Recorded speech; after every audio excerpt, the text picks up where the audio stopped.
గొడ్డలి గొడ్డలు అంటేనే అర్థమైపోయింది. ఓకేనా, ఇద్దరు అన్నారు, లోకేష్ గారు అన్నారు ప్లస్ చంద్రబాబు నాయుడు గారు. గొడ్డలి గొడ్డలి ఎన్ని గొడ్డలు వచ్చి చీల్చాలని చూసినా చీలదు.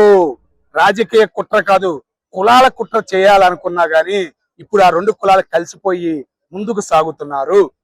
వాళ్ళని విడగొడటం మీ తరం కాదురా బాబు. ఇప్పటికైనా మేలుకోండి. ట్రైన్లు తగలబెట్టిన బిత్తర బ్యాచీలు, ఓకేనా, అమ్మనా బూతులు తిట్టిన బిత్తర బ్యాచీలు ఇంకా వైసీపీలో ఉండారు. వైసీపీ జగన్మోహన్ రెడ్డి గారు ఇప్పటికైనా తెలుసుకోవాలి. వైఎస్ లాగా పేరు తెచ్చుకోవాలని మేము కోరుకుంటాం. వైఎస్ అంటే ఒక పేరుంది, ఒక దేవుళ్ళగా కొలుస్తారు కొంతమంది. అటువంటి పేరు తెచ్చుకోవాలి. ఇలాంటి బిత్తరాళ్ళందరినీ పక్కన పెట్టుకుంటే, బూతులు తిట్టే వాళ్ళందరినీ పక్కన పెట్టుకుంటే చీ అంటున్నారు. ఒకే ఒక ఉదాహరణ, పెట్రోల్ కొరత ఉంది, ఏదో చేయాలని చేస్తున్నారు. ఒక ఎద్దు మీద నువ్వు ఆటో ఎక్కించి 100 మంది ఆంబోతులను ఎక్కించి నువ్వు నడిపావంటే నువ్వేంటి విలువ ఇచ్చింది ఆ పశువుకి? ఒక ఎద్దు అన్న ఎంత మోసిద్ది ఆంబోతుల్ని, ఎంత బాధేసిద్ది. పశువులను ప్రేమించేవాళ్ళు కానీ దాని విలువ తెలిసిన వాళ్ళకి ఎంత బాధేసిందో తెలుసా? ఇవాళ ఆ వీడియో చూస్తుంటే ఛీ ఏమ్మా ఇట్లాంటి ఎదవలు ఇంకా ఈ సొసైటీలో ఉండారా?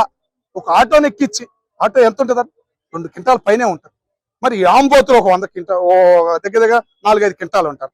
మరి ఇదే చేసేది? ఇలాంటి ఎదవల్ని ఇంకా ప్రతిపక్షంగా లేకుండా ఉన్నందుకే మంచిది అయ్యింది. అసెంబ్లీకి రాకపోవడం మంచిది, అసెంబ్లీకి పేరు ఉంది అనిపించింది ఇవాళ. ఇలాంటి ఎదవల వల్లే సొసైటీ ఇంకా నాశనం అవుతుంది. మీరు అనుకున్నట్టు పెట్రోల్ కొరత ఏమి లేదురా బాబు. మోడీ గారు సర్కార్ ఉంది, చంద్రబాబు నాయుడు గారు ఉన్నారు. ఎంత కావాలంటే అంత పెట్రోల్.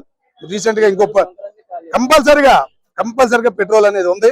ఆల్రెడీ మన సముద్రంలో కూడా కనిపెట్టారు. 10 రూపాయలకు కూడా రాబోతుంది.